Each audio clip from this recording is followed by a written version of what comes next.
Okay, this is leg number 2, and theoretically leg number 3 for me, but I'm going to put them together because there were some extenuating circumstances that caused this particular leg to get broken up into 2. But most people would not have done what we ended up doing. And maybe I'll get into that a little superficially because there's some hurt feelings involved in what we ended up doing. So here at Neal's Gap, if you remember right, I took a 0, iced my leg, and the day I went in to swap out my tent, I ran into a guy that I had said hi to on the trail coming in, and he saw me and he asked me if I was leaving the next day and asked if he could hike out with me. Well, I didn't know any better, so I said sure.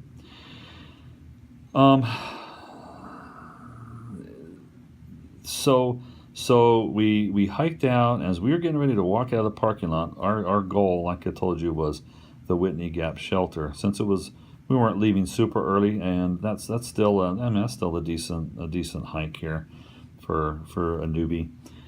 And we ran into somebody who said, "Oh, did you know that shelter is like a mile and a half off the trail?" Well, it's a 1.2 off the trail, and we decided, oh, that's not good.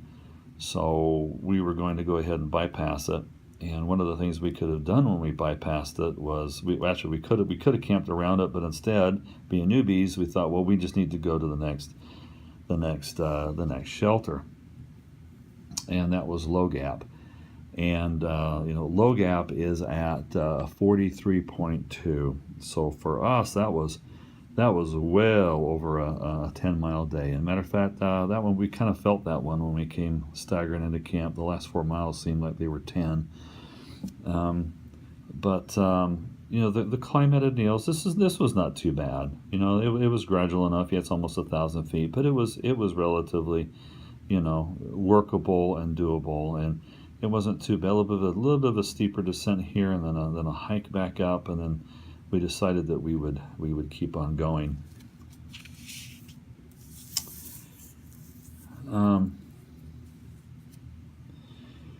So anyway, we finally did it. And this was kind of a hard descent on sore feet, but we managed to get down into Low Gap and set up some tents there. The next day actually wasn't too bad. But it was because we had actually gone a little bit further the day before, we went on a little bit shorter day here, okay, and went to Blue Mountain Shelter. And Blue Mountain Shelter is where I met who turned out to be Magellan and Strider, and this is where I got my trail name. We were talking around the campfire there at Blue Mountain, and they found out I was an Air Force colonel, and they got up in the morning and announced that my trail name was going to be Big Bird, as in Bird Colonel. So that's where I got my trail name. That was that's really a really nice camping area. One thing, this was my first lesson in paying attention to where the water source is at. As because I looked here and said, okay, well, there's water here at the shelter. So as I walked by the stream where I could have gotten my water, I got up to the shelter and then had to turn and go back down to get the water. So I was kind of bummed a little bit. I mean, that's only a 0.2 round trip, and you get the point where that's nothing. But at the time, that was like tragic that I hadn't paid attention. So you start paying attention to these things that where your water source is, you might want to get it on the way into camp if it's on the way in.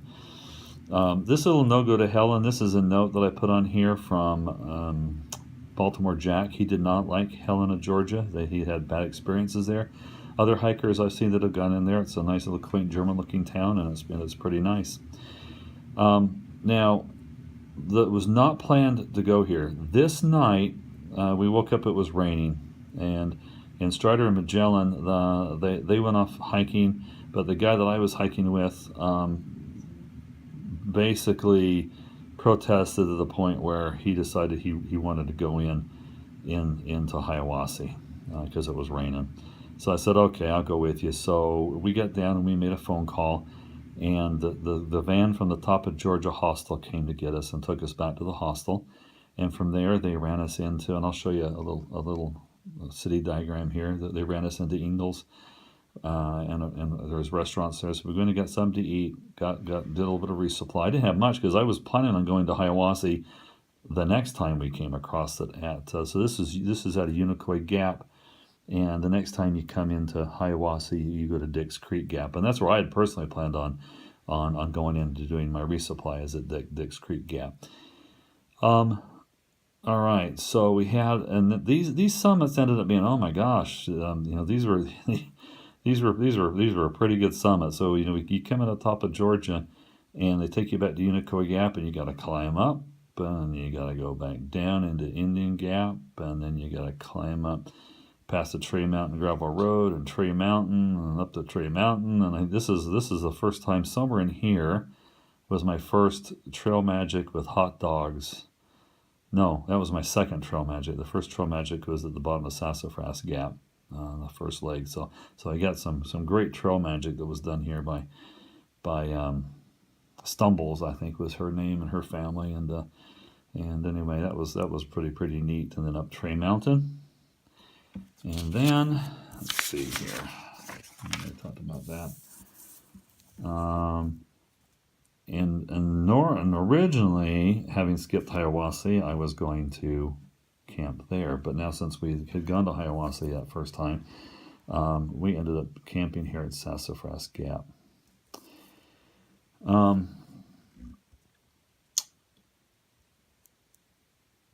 Let's see.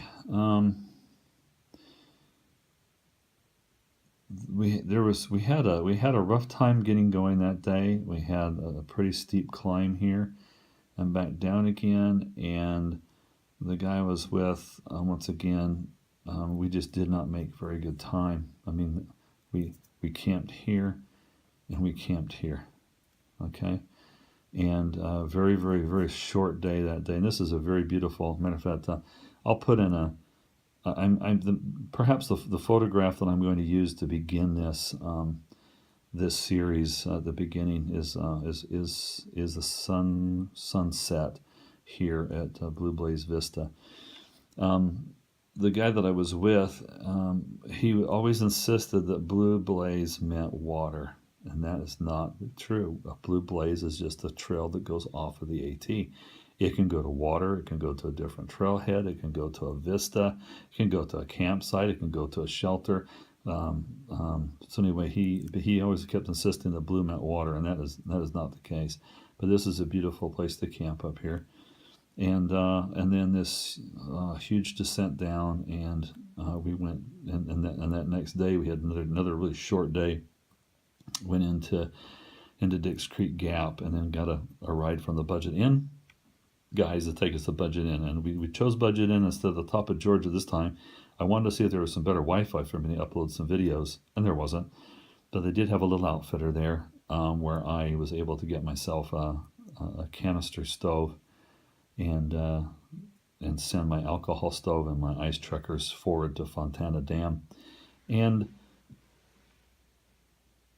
try and talk the guy I was with into getting his own AWOL guide and his own pot and his own stove, because I was getting frustrated cooking his meals for him and burning up my alcohol.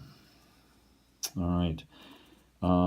Once we left the next day, we had a really good day. It's really beautiful, and we found this nice little campsite, okay, with a nice spring right next to it.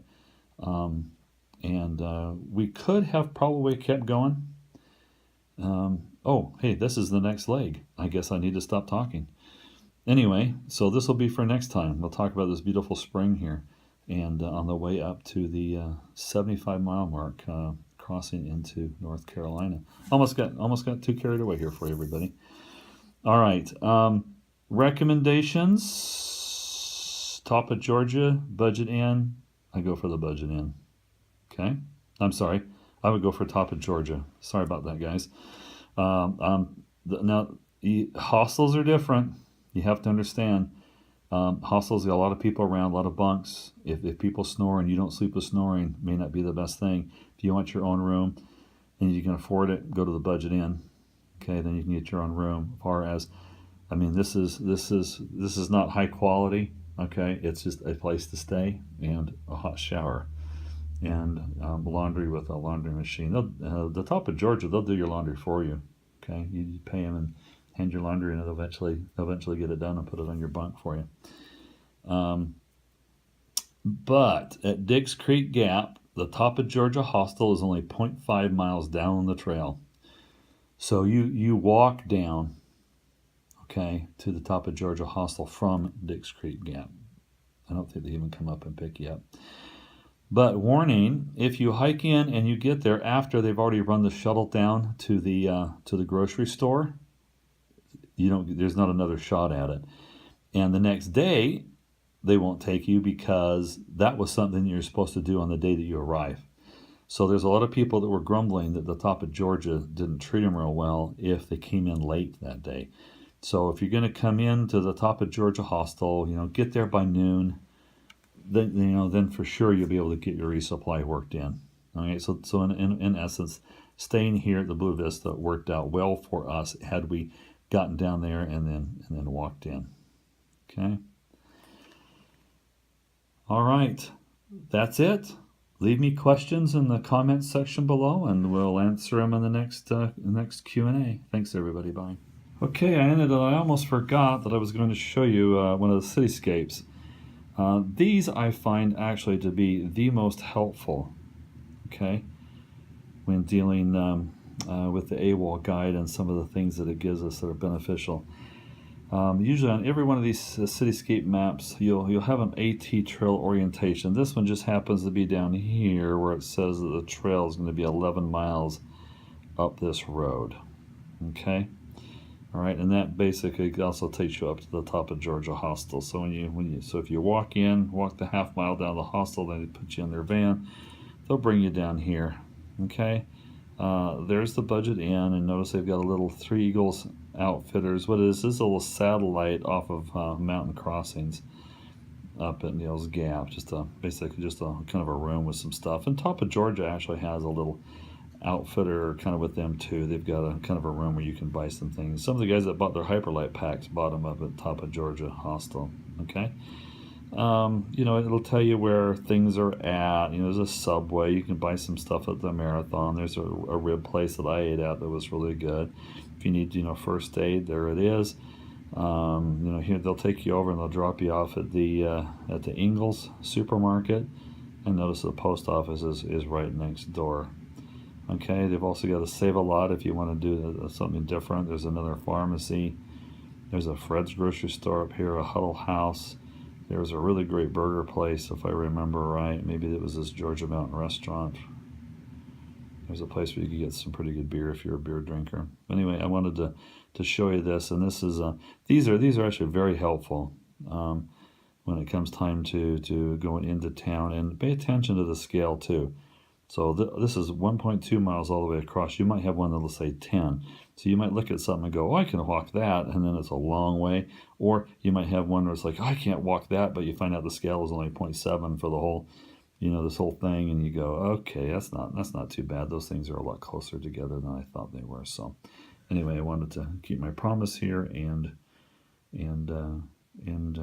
show you what these maps look like.